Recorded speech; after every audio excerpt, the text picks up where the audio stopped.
Gue udah keresahan sama anak muda dalam pemilihan presiden 2024 ini. Karena kurang dari 1 bulan, kita bakal nentuin decision yang penting banget untuk masa depan negara kita selama 5 tahun ke depan. Dan kalian harus tahu ya namanya post-truth ini. Kita generasi yang paling gampang digiring, di mana kebohongan kalau diulangin berkali-kali itu bakal jadi kebenaran dan itu jadi basis kita untuk memilih. Dan ironinya, sekarang dibanding 10 tahun lalu, kuasa dari anak muda untuk nentuin pemimpin itu hampir 2 kali lipat. Dulu di 2014, anak muda itu 30% dari total vote. Sekarang sekitar 55%. Dan video ini gue clarify ya, gue nggak untuk berpihak dengan sisi politik manapun, tapi lumayan resah untuk anak-anak muda menentukan masa depan negara ini tanpa substansi yang kuat. Dan again, gue selalu ngomong, bahkan di video ini saran gue kalian nonton dulu sisi gelap pemilu 2024. Kali ini gue mau ngebekalin kalian realita dan faktanya, dan gue bakal kasih banyak data. And yes, gue bakal share di chapter terakhir kalau misalnya gue mau pilih presiden, apa framework yang gue punya biar gue nggak salah pilih dan nggak tergiring tanda kutip semua informasi atau kampanye yang nggak bertanggung jawab. Mulanya di kalian, karena gue tahu audiens gue mostly representasi yang bakal menentukan masa depan negara ini. Nah, memang kuncinya di 2024 itu gimana cara merebut hati anak muda. Nah, problemnya dibandingin pemilu sebelumnya di tahun 2014 atau bahkan lebih early lagi. Di masa lalu, calon-calon itu berperan berdasarkan substansi.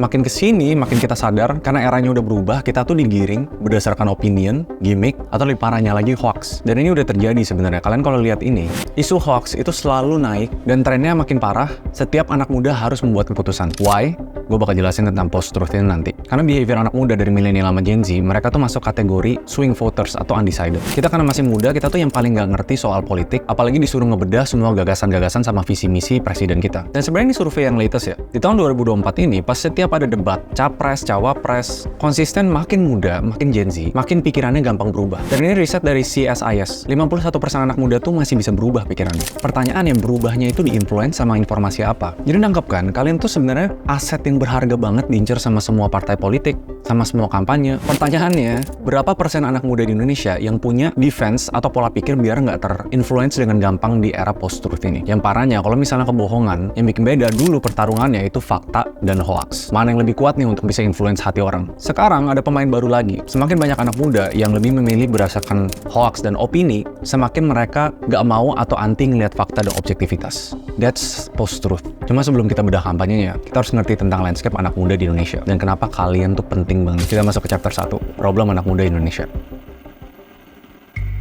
Sebelum gue bahas tentang post-truth, kalian harus tahu dibanding 10 tahun lalu, ini data dari KPU ya, di 2014 anak muda tuh kontribusi 30%. Sekarang sampai 55%, jadi hampir 2 kali lipat. Jadi data dari DPT ini, kalau diklasifikasi secara usia, antara 200 juta pemilih, kalian bisa lihat kontribusinya. Milenial dan Gen Z, kalau digabungin, basically representasi mayoritas dari suara warga negara kita. Jadi pertanyaannya sebenarnya dalam 10 tahun terakhir tuh apa yang berubah? Power anak muda tuh berubah banget, jumlah hoaxnya berubah banget, dan di tahun ini, bahkan analis bilang susah dan jauh lebih kompleks untuk bisa ngertiin tujuan dari penyebaran hoax ini apa. Kalau misalnya ada kampanye negatif, aturan pembatasan akun juga nggak bisa diperkuat karena kan nggak tahu sebenarnya itu akun siapa. Dan sebenarnya kita ngulangin tren. Di tahun 2024 makin dekat ke pemilu, kalian bakal lihat makin banyak hoax. Yang parah memang kalau kalian lihat di 2019, jadi menuju ke April, tepatnya di 17 April ya, itu puncaknya dari misinformasi atau disinformasi. Tujuannya apa? Yang buat menggiring atau membuat opini kalian berubah, makin saklek sama pilihan yang belum tentu berdasarkan fakta dan objektivitas. Dan sebenarnya kita nggak perlu lihat dari Indonesia doang ya. Kita berkaca sama pemilu yang udah terjadi di negara tetangga, yaitu di Filipina. Angkanya mirip banget. Di 9 Mei 2022, mereka ngadain pemilu, 56% dari voter mereka tuh anak muda. Dan ini pernah dibahas di YouTube Narasi,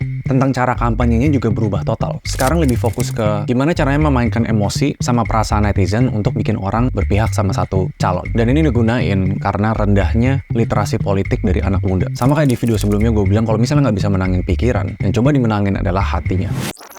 Capres yang bisa memenangkan hati masyarakat melalui 5 emosi itu secara angka ya akan memenangkan pemilu.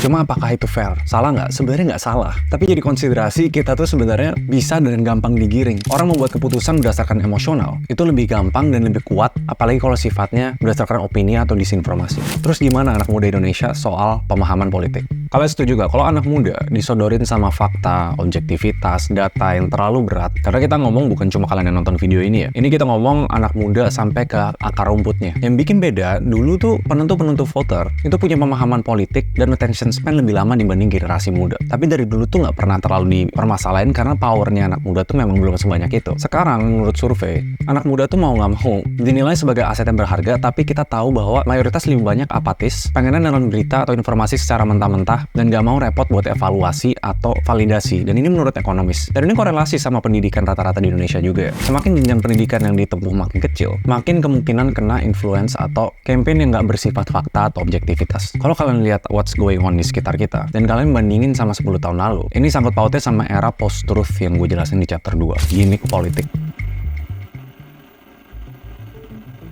Dan tahun ini, kalian bakal sadar jauh lebih beda dibanding tahun sebelumnya. Jauh lebih banyak gimmick yang dipakai sama paslon. Malah kalau menurut gue pribadi, lebih menonjol atau volume gimmick dibanding gagasan itu sendiri. Salah nggak? Enggak, karena sesimpel, strateginya sekarang udah beda, udah semua online. Ruang durasi untuk jelasin gagasan panjang itu tuh nggak ada. Atau simpelnya, jauh lebih kuat gagasan-gagasan pendek yang kalau nggak lengkap, yang harus dilengkapin sama gimmick. Salah satu indikatornya tuh kalau dibanding 2019, penjualan kaos kampanye itu turun sampai 80%. Di tahun 19 tuh, bayangin 2 tahun sebelum pemilu, itu biasa selalu ada ribuan pieces dibeli dari satu pembeli, tapi di tahun ini cuma ada ratusan atau ribuan. Dimana dulu kalau kampanye, itu orang lebih sering bagi-bagi kaos, tapi sekarang duit kampanye lebih banyak dihabisin buat produksi konten, bayar influencer atau buzzer. Kenapa? Soalnya jauh lebih efektif. So kalau ngelakuin marketing atau campaign, kan lo harus tahu marketnya ada di mana. Dan karena 55% anak muda yang lebih melek digital ada di online, di social media, budget atau fokus kampanye jadi paling banyak sana. Dan resikonya, yang kita tahu social media di Indonesia itu masih belum terregulasi dengan baik. Semua bisa post tentang apa aja, itu bisa diterima sebagai fakta untuk orang-orang yang nonton. Kita kan selalu berkaca dari negara-negara tetangga ya. Ya notabene itu selalu kejadian duluan baru Indonesia kejadian. Kalau kalian ingat ceritanya Donald Trump, yang kasus Cambridge Analytica di mana 50 juta data pengguna Facebook tuh bocor sampai bisa dipakai untuk manipulasi konten apa yang cocok buat bikin mereka vote sama Trump. Yang dilakuin dulu sama Cambridge Analytica, semua data itu dipakai buat bikin algoritma di mana 10.000 konten atau 10.000 iklan berbeda itu ditunjukin ke orang-orang yang berbeda. Jadi bayangin kalau misalnya lo lagi sedih tentang apa, dikasih konten solusi tentang itu. Dan itu sebenarnya lumayan concerning. Baru mulai kelihatan di Indonesia di belakangan ini. Dan ini realitanya. Kita tinggal di zaman yang namanya post-truth. Istilah ini dipopulerin di 1992, The Government of Lies, di mana social media itu dilihat sebagai ancaman negatif, apalagi kalau dipakai sebagai wadah pemilu. Nah ini balik lagi kalau misalnya kalian nggak punya proses berpikirnya untuk filter informasi ya. Fenomena ini terjadi kalau misalnya fakta dan objektivitas itu nggak bisa mengubah opini publik dibandingkan dengan kepercayaan emosional dan personal. Jadi ini perasaan yang bikin orang bener tanpa dia perlu nganggap dirinya itu bener atau jujur. Atau lebih simpel lagi nih, dimana kebohongan bisa nyamar jadi kebenaran. Ini menurut quote-nya ya. Kebohongan yang diceritakan satu kali adalah kebohongan, tapi kebohongan yang diceritakan beribu-ribu kali menjadi kebenaran. Walaupun itu quote dari loyalisnya Hitler ya, tapi realitanya itu yang terjadi di social media kita sekarang. Di era post-truth ini, orang lebih percaya sama opini-opini individual, hoax, bahkan berita yang nggak ada hubungannya sama politik untuk memancing personal sama emosional kalian. Ya kalau politik tujuannya untuk naikin elektabilitas. Dan ini menurutku bisa jadi jebakan anak muda banget. Walaupun gimmick itu nggak salah, selama anak muda yang ditargetkan itu punya pola pikir sama kepercayaan yang mereka pegang berdasarkan fakta juga, bukan sekedar ngikut-ngikutan secara emosional. Sebenarnya kalau di breakdown gimmick-gimmick dari masing paslon, menurut gue bakal panjang banget videonya. Tapi kalian sendiri boleh nilai lah, kalian boleh vote juga. Mana yang menurut kalian masih bagus, kreatif, atau terlalu menggiring. Dari paslon 1, Men in Black, Slepet, live TikTok, penggemar K-pop. Dari paslon 2, ya kita tahu Gemoy, memes, gantungan kunci, coklat, turnamen e-sport, kartun AI. Terus dari yang ketiga, second account-nya, cosplay, live TikTok juga, reference ke pop culture. Dan sebenarnya gini, semua gimmick-gimmick ini sebenarnya nggak melanggar prinsip demokrasi. Cuma balik lagi, sebagai anak muda tuh harus pegang prinsip dan opininya mereka sendiri juga. Karena di era post-truth ini, gimmick yang nggak disertai dengan substansi berdasarkan kepercayaan kalian juga, itu tuh ujung-ujungnya bakal jomplang. Dan seluruh dunia bakal melihat Indonesia sebagai negara selanjutnya yang mengkonfirmasi seberapa pengaruhnya sosmed untuk pemilu. Karena ini cara udah works di Filipina, Bong Marcos, dan di Turki, Erdogan. Kalian boleh pelajarin lebih detail itu tentang mereka. Sekarang pertanyaannya, kalau misalnya kita udah tahu nih, landscape-nya anak muda gimana, behavior swing-nya gimana, gimmick politik yang banyak gimana cara kita pilih presiden yang tepat. Tapi ini gue bikin versi gue ngelanjutin video yang udah gue bikin sebelumnya, yaitu gimana cara kita decide secara pikiran dan hati. Kalian bisa bikin checklistnya sendiri, kita masuk ke chapter 3, memilih presiden.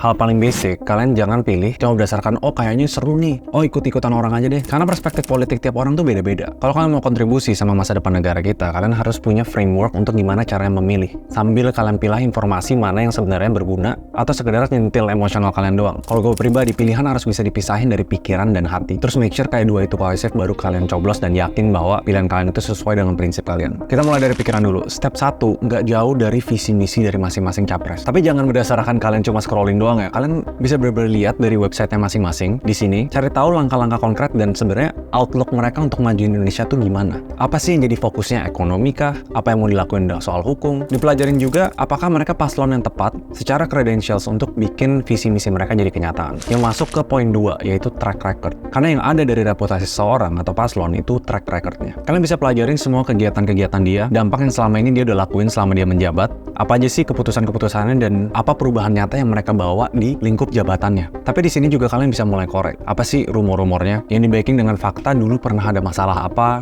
tindakan-tindakan yang nggak sesuai sama prinsip kalian. Jadi di sini harus lihat plus sama negatifnya juga. Yang ketiga, baru kalian bisa lebih detail. Whatever profession kalian atau apa yang kalian passionate di Indonesia, di breakdown dari kebijakannya. Selama dari kampanye ini, apa aja sih yang mereka janjiin? Apa aja yang menurut kalian realistis dan mereka bakal komit untuk lakuin? Tapi ingat, apapun yang diomongin dari kampanye, ini kan semua plan dan janji. Bisa dipegang atau enggak, ya kita harus cek. Analisa dari semua kampanye-kampanye yang mereka udah buat sebelumnya. Terus dinilai efektif nggak kebijakan yang mereka udah lakuin di lingkup jabatannya mereka. Dan sebenarnya udah pernah disurvei dari semua ini dari CSIS. Kompetensi atau kemampuan yang general anak muda terima di Presiden 2024, itu bisa membuat kebijakan yang inovatif, ngebawa kita ke ajang global, bisa membuat perubahan yang diperlukan, dan mimpin di situasi krisis. Kalau misalnya kalian udah dibekali sama fakta dan nilai objektif, yang kalian riset sendiri bukan dari nge-scrolling atau disodorin sama orang lain, baru kalian bisa cek lagi apa yang hati kalian bilang soal paslon yang kalian mau vote. Dan di sini baru boleh masuk ke personal. Kalau dari survei, sebenarnya 3 yang paling populer. Nilai-nilai jujur, anti korupsi, punya pengalaman memimpin,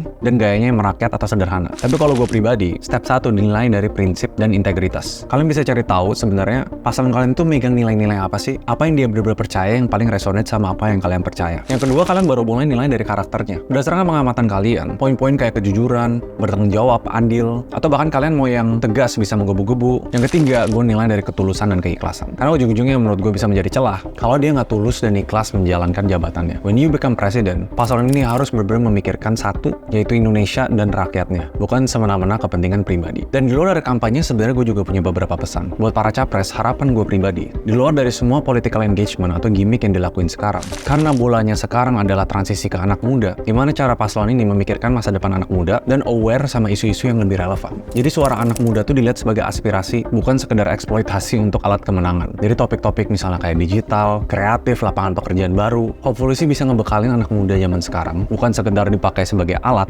tapi kendaraan untuk bawa Indonesia jadi lebih baik. Dan itu sebenarnya keresahan gue soal anak muda, karena nggak dikit kita ngeliat banyak konten-konten yang bikin kita lumayan capek soal politik. Hopefully pesan ini untuk bikin kalian lebih kritis dan bisa lebih pilih informasi, karena ini masa depan negara yang bolanya ada di kalian. Kalian boleh sampein, hopefully bukan buzzer semua, komen di bawah kalian tuh dukung siapa sih. Dan bakal kelihatan kok orang yang cuma gimmick doang atau yang ngerti substansinya kenapa mereka jadi pemimpin yang baik di 2024. I'll see you guys in the next video. Bye-bye.